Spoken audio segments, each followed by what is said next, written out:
Hello good morning.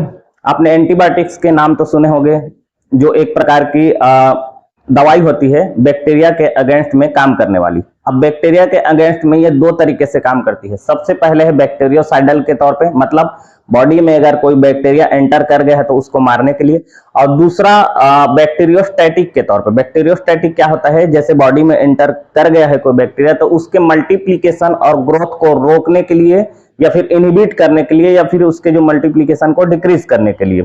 अब आमतौर पे देखा गया है कि लोग रैंडमली एंटीबायोटिक का यूज करते हैं। कैसे करते हैं, तो किसी भी मेडिकल स्टोर में जाके साधारण सा कॉमन कफ कोल्ड फीवर अगर है तो भी आप एंटीबायोटिक लेते हैं। ऐसा बिल्कुल नहीं करना है, क्योंकि ये बॉडी में आपको रेजिस्टेंट कर जाएगी और आगे चल के ये जो एंटीबायोटिक है, जब आपको कभी कोई बड़ी बीमारी हो तो फिर ये काम करना बंद कर देती है। तो ऐसा बिल्कुल ना करें, आप डॉक्टर से सलाह मशवरा करके ही एंटीबायोटिक का उपयोग करें। जैसे कि अभी जैसे कि कोई अगर वायरल डिजीज है तो उनमें एंटीवायरल ड्रग्स चलते हैं, बैक्टीरियल डिजीज है तो उसमें एंटीबायोटिक चलेगा, जैसे प्रोटोजोअल डिजीज है तो एंटी प्रोटोजोअल चलता है, फंगल डिजीज है तो anti fungal disease anti fungal medicine चलेगी, और हेलमिन डिजीज है तो फिर एंटी हेलमिन डिजीज एंटी हेलमिन दवाई उसमें चलती है।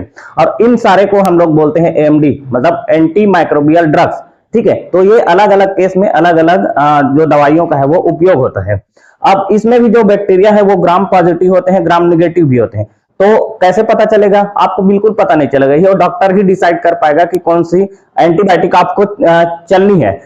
जैसे एंटीबायोटिक्स के भी बहुत सारे ग्रुप्स हैं और बहुत सारे क्लासिफिकेशन है। इसके अलग अलग जो है वो कार्य रहते हैं, अलग अलग बीमारियों में काम रहता है। जैसे अपर रेस्पिरेटरी ट्रैक्ट हो गया तो उसमें अलग दवाई चलती है, लोअर रेस्पिरेटरी ट्रैक्ट हो गया तो उसमें अलग बीमारी चलती है, लंग्स से रिलेटेड जो बीमारी रहते हैं। जैसे लीवर में कोई इन्फेक्शन है तो उसके लिए अलग एंटीबायोटिक्स चलती है, स्टूल वगैरह फिर यूरिन वगैरह में कोई इन्फेक्शन है तो उसके लिए अलग एंटीबायोटिक चलती है। तो ये आप बिल्कुल डिसाइड नहीं कर सकते, इसलिए आप रैंडमली कभी भी एंटीबायोटिक के दवाइयों का सेवन ना करें। अगर इसकी पूरी डिटेल आपको जाननी है तो ये 1 घंटे शायद लग सकते हैं, क्योंकि बहुत लंबा चौड़ा है इसका जो ग्रुप है, क्लासिफिकेशन है, कौन सी बीमारियों में कौन सी एंटीबायोटिक चलनी है। तो इसके लिए मैं एक यूट्यूब का आपको लिंक दूंगा, आप आराम से बैठ के देखते रहना, क्योंकि आपको स्टेटस में ये देख पाना संभव नहीं हो पाएगा। वैसे भी ये 4K का वीडियो रहता है तो जल्दी से डाउनलोड नहीं होता। तो आज के वीडियो में मेरे को यही बताना था कि आप एंटीबायोटिक का यूज जो है वो रेंडमली कभी भी ना करें। ठीक है, क्योंकि कई सारे जो जैसे अभी वर्तमान में देखा गया है कि सर्दी खांसी बुखार सबको हो ही रहा है, तो ये वायरल डिजीज है, इसमें एंटीबायोटिक की जरूरत नहीं रहती है।